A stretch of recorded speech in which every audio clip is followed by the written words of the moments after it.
চলতি ডিসেম্বরের প্রথম ২১ দিনে দেশে ২০০ কোটি ৭৩ লাখ মার্কিন ডলার বা বাংলাদেশি মুদ্রায় ২৪,০০০ কোটি টাকার বেশি রেমিটেন্স এসেছে। রোববার বাংলাদেশ ব্যাংকের প্রকাশিত সবশেষ হালনাগাদ প্রতিবেদন থেকে এই তথ্য জানা গেছে।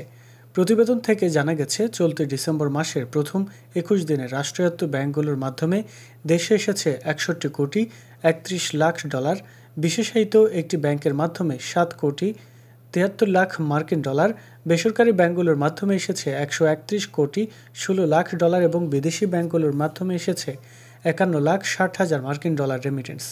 এ সময় মোট ২০০ কোটি ৭৩ লাখ মার্কিন ডলারের সমপরিমাণ রেমিটেন্স এসেছে। সেই হিসেবে দৈনিক গড়ে রেমিটেন্স এসেছে ৯ কোটি ৫৫ লাখ ডলার বা ১,১৪৫ কোটি টাকা।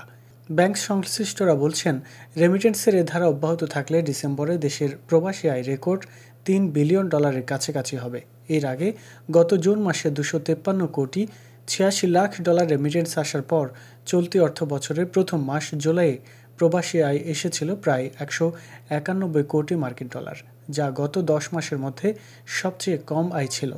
তবে অন্তর্বর্তী সরকার গঠনের পর স্বাভাবিক হতে শুরু করে পরিস্থিতি। এরই ধারাবাহিকতায় গত আগস্টে ২২২ কোটি ১৩ লাখ ২০ হাজার মার্কিন ডলার রেমিটেন্স দেশে পাঠিয়েছিলেন প্রবাসীরা।